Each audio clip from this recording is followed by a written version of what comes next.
엘리자베스 퀴블러의 인생 수업이라는 책에 이러한 이야기가 있다고 합니다.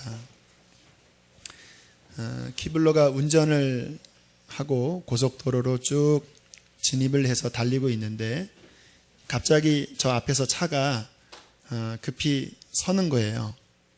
그러니까 뒤쫓아가다가 급히 브레이크를 밟았는데 이제 운전하시는 분들은 그 다음 반사적으로 백미러를 보죠.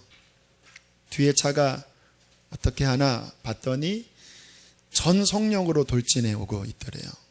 브레이크를 아마 밟지 못하는 상황이었나 봐요. 그 순간에 이제 죽었구나. 그리고 운전대를 그냥 꽉 붙잡고 온갖 힘을 주면서 자신의 손을 내려다보는 순간 그 짧은 그 몇 초 사이에 내가 그동안 이렇게 살았구나. 내가 내 인생 내가 붙잡고 아둥바둥하면서 애를 쓰면서 내가 그동안 이렇게 살아왔구나. 더 이상 내가 이렇게 살고 싶지 않고 이렇게 죽고 싶지 않아.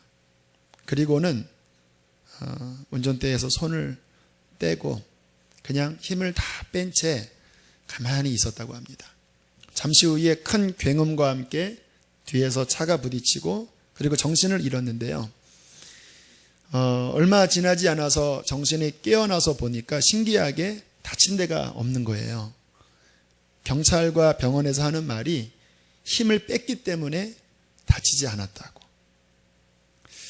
그 이야기 안에 어쩌면 우리 이야기를 하고 있는 예화입니다. 겉으로는 우리가 신앙을 갖고 또 하나님을 믿는다고 하지만 우리의 속 중심을 보면 내가 내 인생의 운전대를 꽉 붙잡고 있는 거예요. 하나님은 아시죠? 정말 네가 나를 믿는지. 요즘은 기술이 많이 발달이 돼서 아마 이 머리 쪽에 어떤 촬영을 하면 지금 그 사람의 스트레스가 어느 정도인지가 이렇게 결과로 나온다고 그래요. 저는 받아보지는 않았는데 제가 아는 권사님이 예전에 그 검사를 했더니 그 의사가 하는 말이 지금 당신이 너무 스트레스를 많이 받고 있는데 그렇게 걱정하며 사시면 큰일 납니다. 걱정하지 마세요. 라고 하는 진단을 받고 너무 창피했다고 그러더라고요. 내가 그래도 권사인데 하나님 믿는다고 내가 교회에서 목자로 속장으로 섬기고 있는 권사인데 겉으로는 하나님 믿어요 했지만 찍어보니까 그냥 그 뇌에 스트레스로 꽉 차 있는 모습을 보면서 부끄러웠다고 그래요. 한번 찍어보실까요, 우리? 저조차도 목회를 하다 보면 어느 때 예전에 그랬습니다. 탈진이 한번 온 적이 있었습니다. 근데 지금 생각해 보니까 내가 그냥 목회를 꽉 붙잡고 있었던 것 같아요. 교우들에게 어떤 문제가 생기면 그게 다 이렇게 마음속에 짐이 되더라고요. 그때 어떤 목사님의 설교가 기억이 나요. 예전에는 교우들에게 문제가 생기면 문제로 달려갔지만 그렇게 해보니까 해결도 안 되고 본인만 힘들더라. 지금은 문제가 생기면 예수님께로 달려간다. 저는 이제 문제에게 달려갔던 것 같아요. 그래서 한동안 기도도 못하고 힘들어했던 적이 있었습니다. 여러분, 우리 힘으로 살아가면 우리는 실패합니다. 그리고 탈진합니다. 예수님께서 그러한 인생들을 바라보시면서 그분께서 외치셨습니다. 수고하고 무거운 짐을 진 자들아. 진짜 짐이 있던 건 아니었고요. 그 영혼을 바라보니까 자기의 인생의 운전대를 붙잡고 신음하면서 괴로워하면서 그렇게 허덕이는 인생들이 주님 보시기에 너무 안타까웠던 거예요. 수고하고 무거운 짐진 자들아. 주님께서 이 자리에 서셔서 지금 저와 여러분에게도 그렇게 말씀하지 않으실까요? 네가 짐을 지고 있구나. 네 인생의 운전대를 붙잡고 너 자녀 걱정하고 너 미래 걱정하고 돈 걱정하고. 미국 알래스카 주립대학 교수로 재직하셨던 김춘근 교수님, 그분이 Why Me라는 책을 쓰셨었는데요. 정말 대단한 의지의 한국인이십니다. 얼마나 공부를 열심히 했냐면 3일 꼬박 1분도 자지 않고 공부를 한 적도 있대요. 그리고 미국에서 박사학위 보기 전에 그 박사학위를 위한 그 시험지가 있는데 그 시험을 풀기 위해서 20년 동안의 자료를 다 모아서 4,000페이지로 정리하고 달달달 외웠대요. 1년 동안 그분의 답안지가 그 대학교 안에 모범 답안으로 게시될 정도로 엄청나게 열심히 사신 분입니다. 결국 그 학교 최우수 교수로 추대되기도 했고요. 그런데 그렇게 열심히 달려가던 37세 어느 날 몸에 하도 힘이 없어서 병원에 가봤더니 간이 완전히 망가져서 재생될 가능성이 없습니다. 당신은 곧 죽습니다. 그러더래요. 청천벽력이지요. 이제 성공가도에 딱 진입했는데 몸에 에너지의 1%도 없게 된 거예요. 결국 이제 신앙이 있었던 분이고 젊은 나이에 장로로 추대받을 정도로 교회에서도 열심히 했던 분인데 하나님 앞에 원망 어린 목소리로 이렇게 탄식했다고 합니다. 하나님, 왜 나에게 이런 일이 닥쳤습니까? 이렇게 열심히 달려왔는데 교회 생활도 열심히 했는데 Why me? 왜 나에게 이런 일이 닥쳤습니까? 하나님은 우리의 행위를 보시는 것이 아니라 그의 불꽃 같은 눈동자로 우리의 중심을 보십니다. 그 마음 중심에 무슨 마음으로 열심히 살아가는지 주님이 그 속에 있는 중심을 보여주시는데요. 본인이 그렇게 열심히 살고 있는 그 이면 안에 열등감, 교만으로 가득 차 있더래요. 이 두 가지는 같이 붙어 있습니다. 어릴 때 가난했다고 그래요. 그리고 원하는 대학 가지 못하고 원치 않는 대학을 가는 그 열등감으로 인하여 그 속에 내가 이제 열심히 해서 이것을 보상해야 된다. 그리고 누가 만약에 나에게 조금이라도 이상한 그 해를 끼치면 겉으로는 웃지만 속으로는 두고 보자. 내가 똑같이 내가 너에게 안갚음을 할 거야. 겉은 아니에요. 이 속 안에 열등감, 교만, 분노, 미움, 한으로 그냥 가득 차 있는 자신의 모습을 보여주시면서 이러한 음성이 들렸습니다. 네가 지금 너의 피 속에 있는 독소 때문에 육체가 죽어가고 있는 것처럼 간이 망가졌잖아요. 지금 내 영혼 속에 있는 독소 때문에 죽어가는 것을 모르느냐. 너무 충격이지요. 네가 간경화로 육체만 죽는 것이 아니라 실은 네 영혼 안에 있는 그 미움, 열등감, 분노, 욕심, 교만, 그 영혼의 독으로 말미암아 네 영혼이 죽고 있다. 충격을 받고 그동안 자신의 죄를 슬라이드 필름처럼 하나하나 하나님께서 보여주시고 장장 52페이지에 달하는 그 죄 목록을 써서 하나님 앞에 통회하면서 하나님 한 번만 살려주시면, 한 번만 기회를 주시면 하나님 이제 주의 뜻대로 살겠습니다.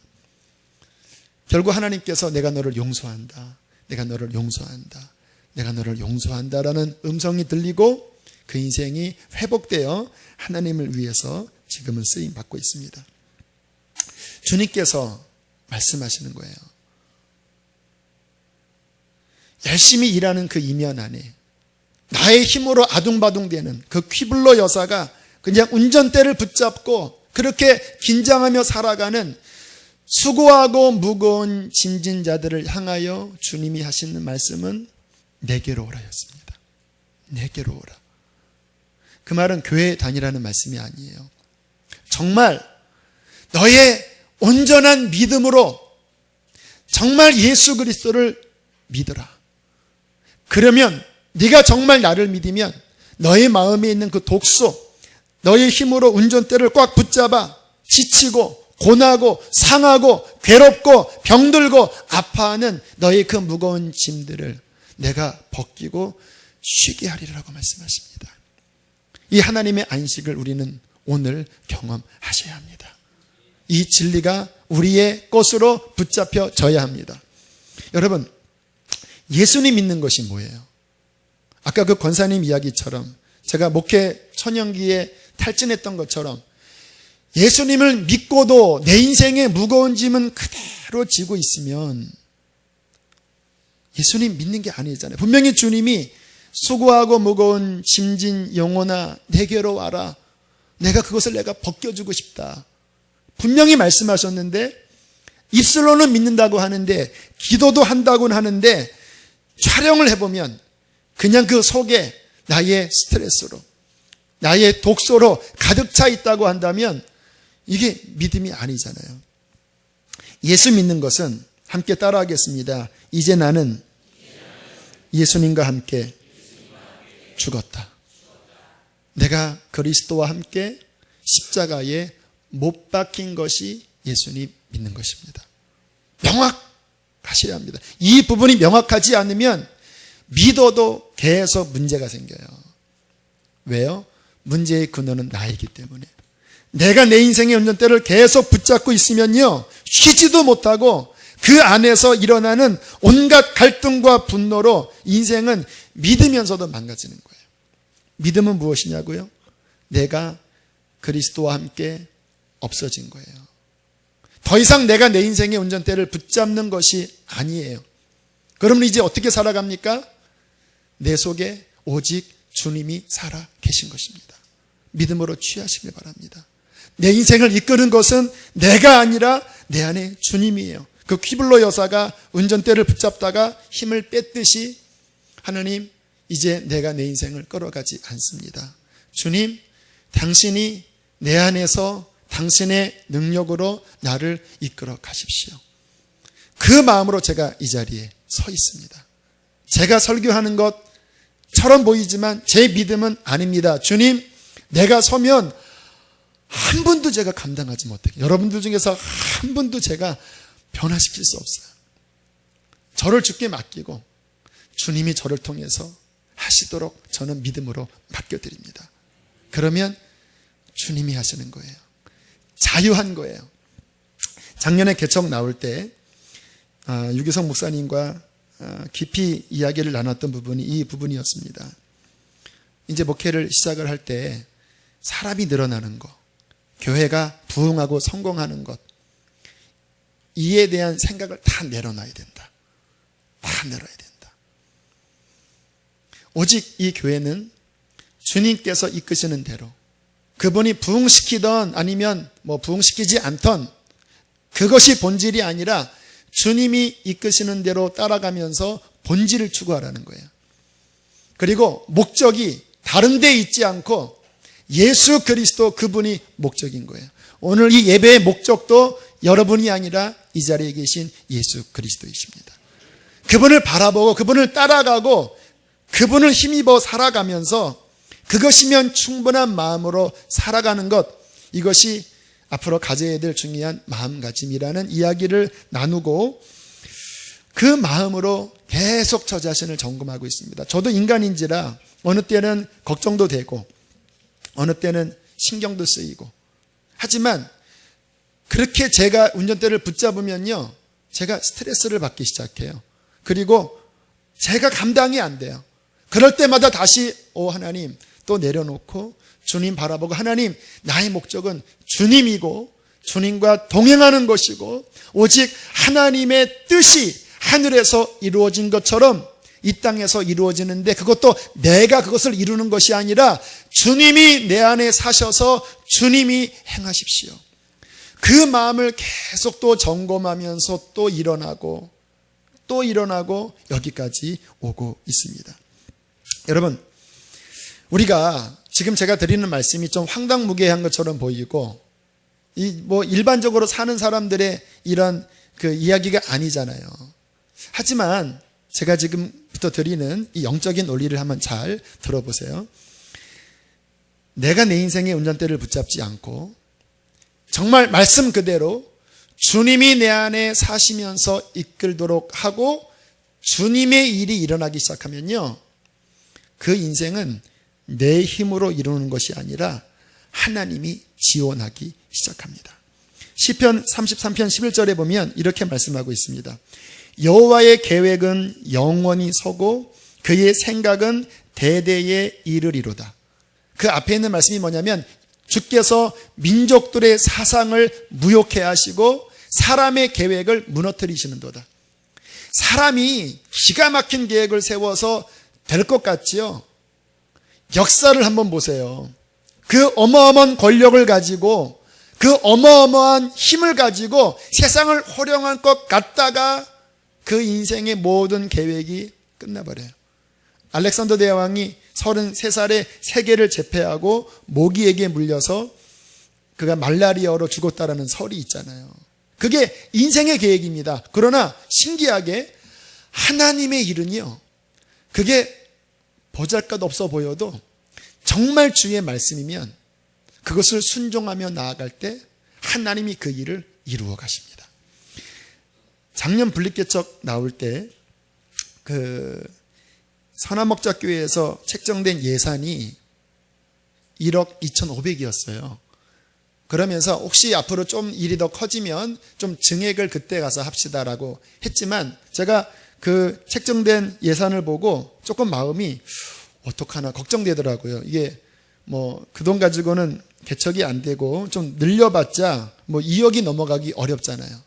뭐 그래서 실은 찾을 때 좀 작은 규모들을 많이 찾아봤어요. 한 60평 규모도 찾아보고 했는데 지난주 간증한 것처럼 하나님이 이 자리를 허락하시고 그리고 이것이 주의 뜻 가운데 결정됐을 때 그 책정된 예산의 3배가 넘는 금액으로 증액이 되는 거예요. 그런데 지금 제가 다 말씀드리지 못할 몇 가지 사건들을 통해서 그 기획위원회 환경이 실은 확 바뀌었습니다. 뭐 말씀을 드리면 제 앞서서 전도사님들이 이제 개척을 또 나갔거든요. 근데 그분들이 얻은 규모가 큰 규모로가 된 거예요. 이렇게 하다 보니까.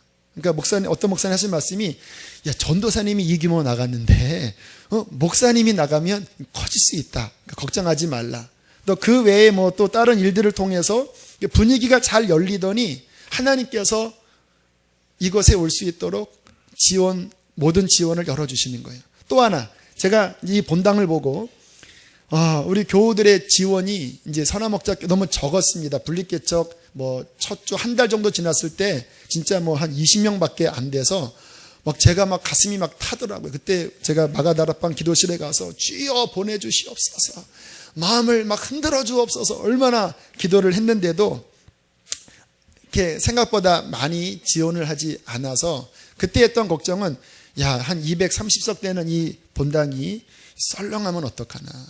한 100여 명 나오면 1부, 2부 나누고 한 3부 젊은이교까지 3개로 흩어지고 거기에 한 70% 정도 출석을 한다고 하면 와, 이건 매 예배 때마다 스트레스 받겠다. 그런데 하나님이요, 첫 예배 때부터 꽉 채워주셨습니다. 첫 예배 때 260명이 왔나 70명이 왔나. 그리고 난 다음에 계속 하나님께서 이 자리를 채워주시면서 주신 사인은 뭐냐면 내가 허락하고 내가 열어준 것에는 내가 지원한다. 물론 없어도 괜찮아요. 하지만 언제나 경험하는 것은 하나님이 하라고 한 그 일에는 항상 주의 도움이 충만한 거예요. 그래서 제가 갖는 결론은 뭐냐면 아무튼 하나님이 감동 주신 것은 인간적인 계산으로 안 맞아도 주님이 하라고 한 것은 순종하며 나아가면 그 일이 시간이 지나면서 이루어지는 것을 경험을 했습니다. 아브라함을 한번 예를 들어보세요. 아브라함처럼 유명한 인물이 없지요.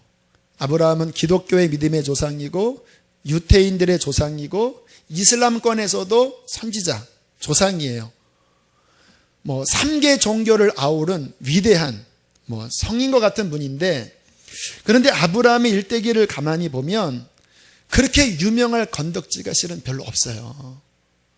아브라함이 기가 막힌 설법을 우리 맹자처럼 공자처럼 석가처럼 한 게 없어요. 지금 기억나는 게 있다면 그 애굽으로 피신해 내려갈 때 아내 사라에게 오빠라고 해, 오빠 했던 그 정도 말, 그 정도 말이 회자되지 아브라함이 대단한 일을 한 것은 아니에요, 인간적으로.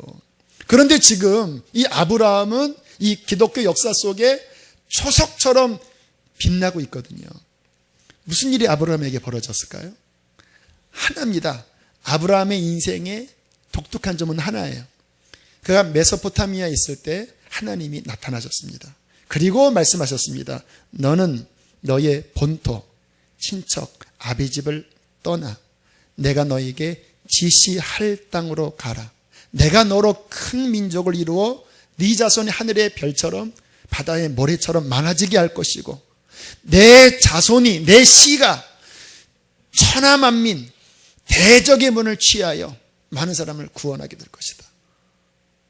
황당무계한 말입니다, 여러분. 그 3, 4천 년 전에 하나님을 잘 알지도 못하는 그 시절에 뭐 하늘의 별, 뭐 바다의 모래, 무슨 뭐 천하만민이 이거 황당무계한 소리예요. 그러나 아브라함은 그 말씀을 쫓아서 그냥 갔어요.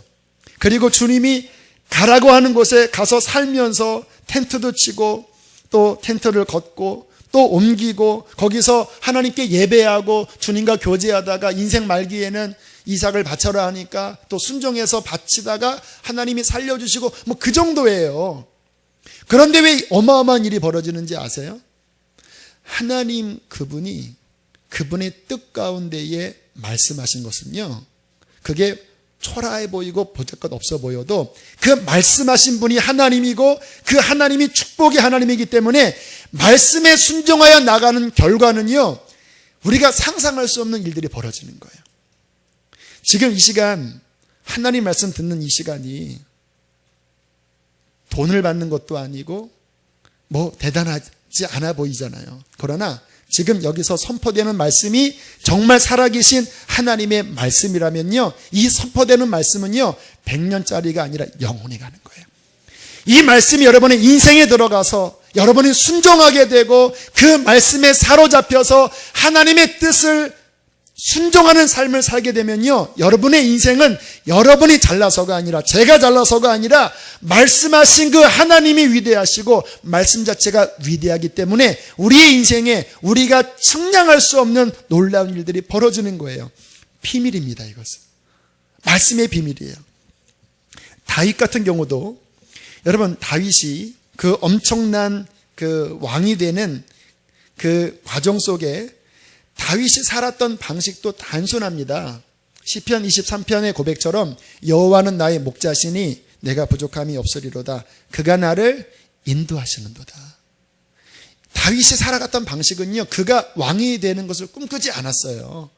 뭐 주변에서 왕되라고 해도 나 같은 자는 왕될 자격이 없다고 이야기할 정도였습니다. 근데 다윗이 살았던 방식은 단순합니다. 하나님이 하라고 하면 그것을 했어요. 다윗이 어떻게 살았는지 잘 드러내는 성경이 사무엘 하 5장에 나오는데요, 그가 블레셋과 전투할 때 뭐 그 시절의 다윗은 이미 용맹을 떨치는 그 장수고 지략이 탁월한 그 장수 중에서 대단한 장수예요. 그러니까 웬만한 전쟁은 본인이 딱 머리 굴리면 돼요. 근데 성경에 보니까 뭐라고 말씀하냐면 블레셋이 쳐들어왔을 때 여호와여 내가 저들을 치러 올라가리이까 주님께서 올라가라 내가 붙여주겠다. 그리고 말씀에 순종하여 가니까 대적들이 흩어져 버렸어요. 자, 1차전 승리했습니다. 두 번째 또 다가왔어요. 첫 번째 승리했으니까 가면 되잖아요. 또 다윗이 여호와께 여쭈어 이르되 내가 다시 올라가리이까. 두 번째는 음성이 달랐습니다. 올라가지 말고 요 뒤에 숲을 사이에 숨어 있다가 뽕나무 위에서 사람 발자국 소리가 나면 그때 공격해라. 내가 승리를 주겠다. 다윗이 하나님의 말씀대로만 살아갔어요. 그랬더니 그 인생의 결론이 무엇입니까? 하나님께서 왕이 되게 하시고, 그냥 왕이 아니라 그 일대를 평정하는 왕이 되게 하시고, 그뿐만 아니라 그의 후손에게서 메시아가 탄생되어 그 인생을 얼마나 영화롭게 하셨습니까? 그래서 다윗이 시편 23편 마지막 절에 그러므로 내 잔이 넘치나이다라고 고백한 것은 뭐냐면요, 나의 바람은 그냥 목숨 하나 살려주면 족합니다 정도였어요. 그런데 주님을 바라보고 주님을 따라갔을 때 목숨 하나만 산 것이 아니라 그가 왕이 되고 대왕이 되고 그 후손을 통하여 메시아를 보내겠다고 하시는 하나님의 계시가 임했을 때 다윗이 큰 감격 가운데 내 잔이 넘치나이다. 넘치나이다. 너무 하나님의 은혜가 내게 큽니다. 하나님이 우리를 향하신 계획은 우리의 수준을 넘어섭니다. 왜 그것이 안 이루어지는지 아세요? 내가 내 인생의 운전대를 내가 붙잡고 있어서 그냥 내 뜻, 내 야망, 이거 이루고 싶은 것이 나의 목적이에요. 그러므로 우리의 인생의 중요한 것은요, 잘 사냐 못 사냐가 아닙니다. 우리 인생의 중요한 것은 지금 내가 하나님의 뜻 가운데 살아가고 있느냐, 하나님의 뜻에서 비껴서 내 뜻대로 살아가고 있는가. 혹시 지금 어려움을 당하는 분이 계시나요? 잘 생각해 보세요. 그 어려움 때문에 내가 내 인생을 붙잡고 살아가다가 손을 내려놓고 주님으로 사는 인생이 되었다고 한다면 그 어려움은 축복입니다. 그게 하나님이 우리에게 주시려고 하시는 거예요. 제가 군대에 갔을 때 제 바람은요, 군정병 되는 것이 간절한 기도 제목이었습니다. 나이도 좀 늦게 갔습니다. 23, 4세 군대를 갔고, 그리고 신학교도 4학년 1학기까지 마쳤으니까, 그래서 군대 가서 열심히 주의 일을 하면 얼마나 좋아요. 그게 제 기도 제목이었습니다. 또 때마침 제가 알고 있는 한 대위께서 이제 보직 발령을 하시는 분인데 그러시더라고요. 본인이 근무하는 사단으로 배치만 되면 전도사님 군정병으로 제가 이렇게 밀어드릴 수 있습니다. 그러면 참 좋을 텐데요. 막 그러시더라고요. 근데 기적같이 제가 그 사단으로 배치가 됐어요. 그래서 저는 당연히 될 줄 알았어요. 근데 그날 아침 하나님 앞에 기도했습니다. 주님, 이제 제가 군정병을 이제 그런 기도를 하고 있는데 갑자기 하나님의 음성이 들리는 거예요. 지금 내가 인도하는 길을 내가 감사할 수 없지만 나중에 가면 감사할 수 있을 거다. 이런 음성이 갑자기 들리는 거예요. 지금은 감사가 안 되지만 나중에 감사된다. 그 군정병으로 이제 보직 발령 결정되는 그날 아침에 가슴이 덜컥 내려앉더라고요. 이거 안 되겠구나. 아무리 그분이 밀어줘도 하나님이 아니면 아닌 거거든요. 그래서 제가 씩씩하게 고백했습니다. 하나님, 군지명 안 시켜주셔도 저는 감사합니다. 담대하게, 저는 믿음 있는 사람이에요. 딱 고백하고 그날 점심에 결과가 나왔는데 아닌 곳으로 이제 판명이 돼서 이제 사단 통신병으로 들어갔어요. 갔더니 막 첫날부터 얼마나 고생을 하나님이 시키시는지 그날부터 기도했습니다. 주여 군정병 되게 해주십시오. 주여 악인의 장막에서의 첫날보다 주의 궁정에서 하루의 문지기가 줬사오니 아버지 이 사단 교회에서 문지기로 있게 하옵소서. 얼마나 막 애타게 부르짖었는지. 좀 전에 막 주여 저 감사합니다. 이게 그냥 쏙 들어가는 거예요. 얼마나 하나님이 뺑뺑이를 굴리게 하시는지. 결국은 군정병이 안 되고 정말 바닥바닥 기면서 그 일반 사병으로 일하면서 하나님의 일을 하기 시작했습니다. 근데 거의 제가 하는 일은 군정병보다 더 많은 일을 했어요. 신우회를 이끌고 또 교회 학교도 이끌고 찬양단도 이끌고 어마어마하게 일을 하면서도 이 자기가 하는 그 일은 막 그대로 다 하면서 얼마나 그것 때문에 힘들었는지. 근데 그렇게 제가 모든 이제 군 생활을 마칠 즈음에 제가 딱 돌이켜 보니까 진짜 너무너무 감사한 거예요. 왜냐하면 제가 만약에 군정병이 됐으면 제가 하는 일은 행정이었습니다. 근데 일반 사병으로 교회에서 봉사했기 때문에 원래 제가 하고 싶었던 영적 사역들을 하나님이 하도록 길을 열어주신 거예요. 그리고 제가 군대에서도 교회 일을 하다가 오면 제가 무슨 할 말이 없잖아요. 근데 그냥 군대에서 그 일반 사병 하면서 하나님의 일을 하니까 20년이 지금 됐는데도 계속 이거를 울고 먹는 이 놀라운 은혜. 제가 이 말씀 준비하면서 이거 할까 말까 하다가 그래도 저는 하고 싶어요. 왜? 하나님의 은혜가 함께 하니까. 주님이 인도하시는 거는요, 그때는 왜 이렇지? 나한테 맞지 않아 할지 몰라도 정말 하나님이 응답하신 주의 뜻은요, 지나고 나면 나도 좋고 너도 좋고 다 좋도록 하나님이 인도해 주시는 거예요. 사랑하는 교우 여러분, 지금 여러분은 어떻게 살고 계시나요? 잘 살고 있는데요? 아니, 정말 하나님의 인도를 받으며 주의 뜻을 쫓아 살고 계시나요? 아니면 입술로는 그렇지만 여전히 내가 내 인생의 운전대로 그냥 꽉 붙잡고 막 어려운 일을 당하면 더 스트레스 받고 그렇게 힘들게 살아가시나요? 오늘 주님께서 십자가의 복음으로 나는 죽고 내 안에 예수 그리스도가 사시는 참된 안식이 여러분에게 믿음으로 들어가게 되기를 축복합니다. 결론으로 삼으세요. 주님, 나는 주와 함께 이미 없어졌습니다. 내 안에 주님이 내 인생을 흥하던 망하던 저를 이끌어 가시고, 주님, 당신의 영원한 목적과 뜻을 이루소서. 그렇게 살아가면요, 우리 인생에는 놀라운 일이 벌어질 것입니다. 자, 그러면 이제 중요한 것은 하나님의 뜻을 분별하는 거예요. 그렇죠? 내 목적, 내 뜻대로 살아가는 것이 아니라 그분의 목적과 뜻을 위해 살아가는 거라면 간단한 겁니다. 이제 주의 뜻이 무엇이냐가 우리에게는 핵심인 것이죠. 자, 오늘 간단하게 두 가지를 나누기를 원하는데 어떻게 분별을 할까? 기도하는 가운데 주님이 두 가지 말씀을 전하라는 마음을 주셨습니다. 첫 번째는요, 단순한 원리입니다. 성경 보시면 이 안에 하나님의 뜻 다 나와 있어요. 그러니까 멀리서 찾을 것 없어요. 어디 기도받으러 가실 필요도 없어요. 그냥 아침부터 저녁까지 성경을 쭉 읽어보세요. 그러면 우리가 어떻게 살아가야 할지 이 말씀 속에 다 말씀하실 것입니다. 작년에 분립개척 나올 때 교회의 비전을 어떻게 세울까? 주님께서 성경 보라고 하시더라고요. 이 성경 안에 교회의 목적이 다 나와 있으니까 네가 뭐 이상한 뭐 비전 만들고 막 이상한 목적 그렇게 만들지 말고 성경에 나와 있는 그것을 추구해라. 그리고 쭉 보니까 네 가지가 나오더라고요. 첫 번째, 복음. 하나님의 말씀의 핵심은 복음이다, 복음. 하나님은 이 복음이 영화롭게 되기를 원한다.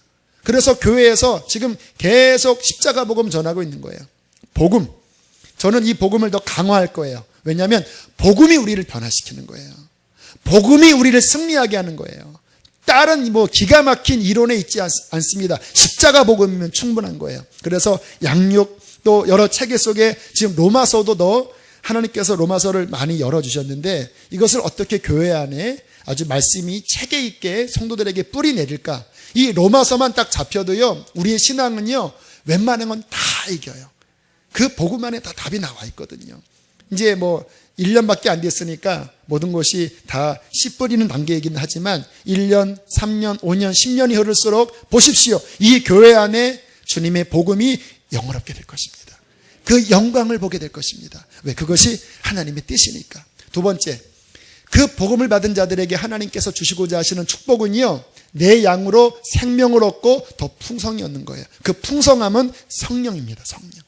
믿는 자들이 주의 성령의 충만함을 통하여 하나님의 은사가 나타나고 성령의 열매가 나타나고 그 성령의 역사로서 복음이 더 확장되어지는 것, 더 이상 목마름이 아니라 배에서 생수의 강이 흐르는 그 은혜를 누리는 것이 성경 안에 나타난 하나님의 큰 뜻입니다.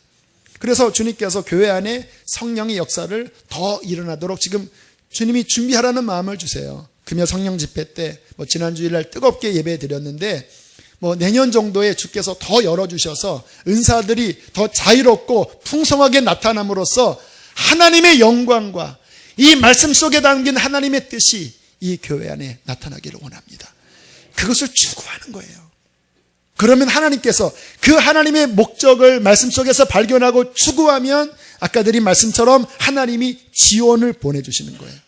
세 번째, 복음과 성령으로 거듭난 자들이 그 초보에서 머물러서는 안 된다. 성경은 말씀하십니다. 그리스도의 장성한 분량에 이르기까지 자라나야 된다. 우리 속사람이 변화되어져야 되는 거예요. 한국교회의 아쉬움이 이 복음과 성령 운동이 70년대, 80년대 많이 활발됐지만 아쉽게 인격이 변화되어 주님을 닮으라는 그 어떠한 중요한 목적이 굉장히 많이 약화되어 있었습니다. 그래서 교회에서는 막 은혜 받고 기도원 가서 막 할렐루야 하다가 자기 자리 누가 조금이라도 오면 막 확 기프로 막 치어내고 왜 남의 자리 빼앗냐 그러고 그리고 막 주여 주시옵소서 에이씨 주시 정말 아이러니예요. 그러니까 세상에서 한국교회는 손가락질을 당하기 시작했습니다. 교회에서는 믿음이 대단한데 세상에서는 이거는 인격이 열매가 맺혀지지 않는 거예요. 심각한 부족함입니다. 성경은 말씀하십니다. 너희를 구원하신 것은 그를 믿을 뿐만 아니라 그리스도의 온전한 장성한 분량에 이르기까지 자라나서 주님 다시 오시는 그날 신부의 성숙한 흰옷 입은 자로 주님을 만나는 것 하나님의 계획이에요. 그래서 이 교회가 더 주님을 닮아가게 하고 주님 앞에 설 날을 준비시키고 거룩함을 추구하고 그러한 일들을 추구하라는 마음을 주님이 주십니다. 마지막 네 번째, 선교 완성이었습니다. 이거는 더할 나위 없는 하나님의 대사명이지요. 우리끼리 그러면 은혜 받고 우리끼리 거룩하고 변화되고 그게 아니라는 거예요. 땅 끝까지 이르러 복음을 받지 못한 그 땅 가운데 나아가서 모든 민족으로 제자를 삼는 하나님의 일들을 감당할 때 주님께서 그의 나라가 완성될 것이라고 말씀해 주셨는데, 이 하나님의 성경을 통해서 발견된 목적을, 성경에서 발견된 것을 추구하고 간구하고 달려나갈 때 하나님은 그의 기쁘신 일을 위하여 이 교회 가운데 놀라운 역사를 이루실 것입니다. 그렇게 살라는 거예요. 말씀 속에서 하나님의 뜻을 발견하고 추구하라는 거예요. 마지막 두 번째, 말씀 속에서도 주님이 인도하시지만 개별적인 세밀한 인도하심은 우리 안에 거하시는 성령이십니다.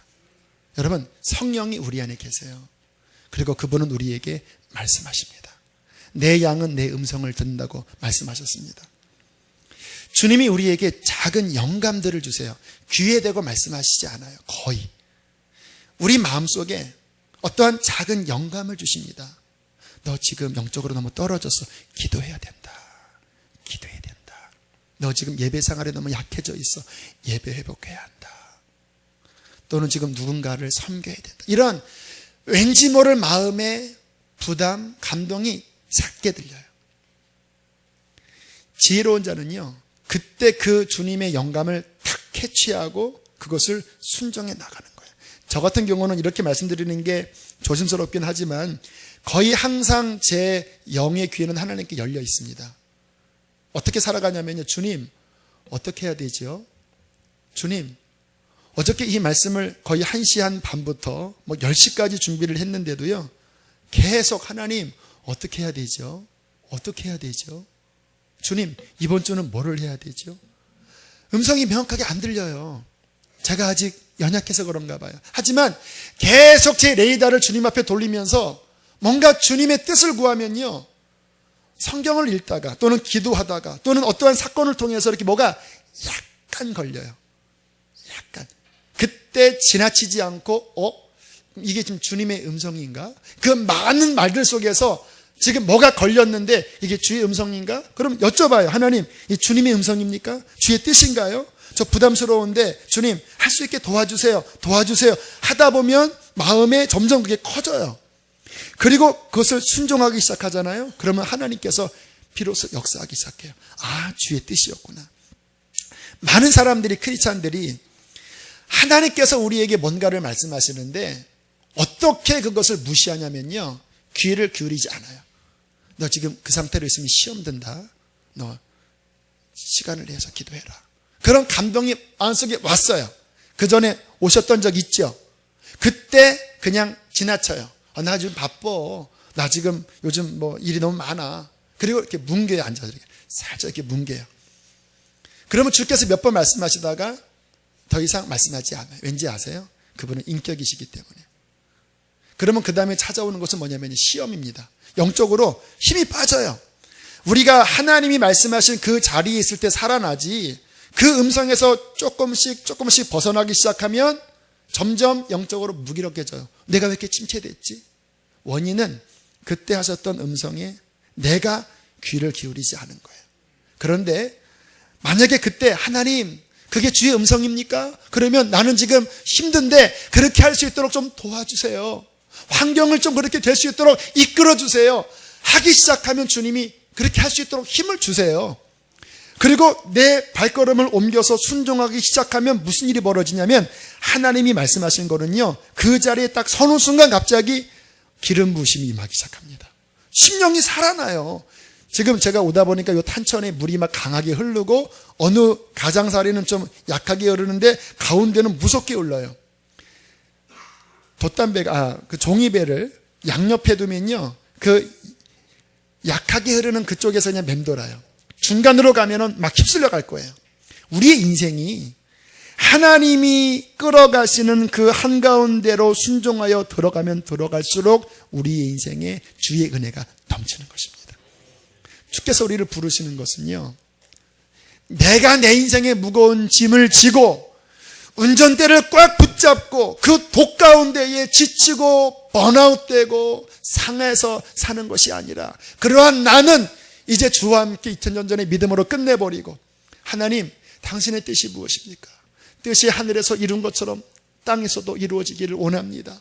주님, 그게 주의 음성입니까? 주님, 나는 죽고 이제 내가 주와 함께 연합하여 그 뜻을 이루게 하소서라고 믿음으로 나아갈 때 우리의 삶에 우리가 상상할 수 없는 놀라운 하나님의 역사가 일어나게 될 것입니다. 그 은혜로 나아가는 저와 여러분 되시기를 축복합니다. 함께 시간으로 이 찬양 드리고 기도하기를 원합니다. 우리가 한때 많이 불렀던 찬양, 주보혈 날 정결케 하고, 후렴 가사가 중요하지요. 주의 손에 나의 손을 포개고. 아멘. 함께 찬양하고 기도합시다. 주보혈 날 정결케 하고, 주보혈 날, 십자가를 바라보세요. 더 이상 내가 사는 것이 아닙니다. 주 앞에 나 예배하는 이 시간, 나의 모든 것을 주께 드리네. 주의 손 날 위에 지키셨고, 십자가의 예수를 바라보세요. 그것만이 우리 인생의 답입니다. 밝히셨으니 이제는 내가 사는 것이야. 오직 주를 위해 사는 것이라. 주를 위해 사는 것이라. 우리 주 앞에 손을 내밀어 고백할까요? 주의 손에 나의 손을 포개고, 또 주의 발에 나의 발을 포개요. 나 주와 함께 죽고 나 주와 함께 살리라. 영원토록 주님의 뜻을 갈망하세요. 주의 손에 나의 손을 포개고, 주의 손에 나의 손을 포개고, 또 주의 발에 나의 발을 포개요. 나 주와 함께 죽고 또 주와 함께 살리라. 영원토록 주. 우리 한 번 더 고백하고 기도합시다. 주의 손에 나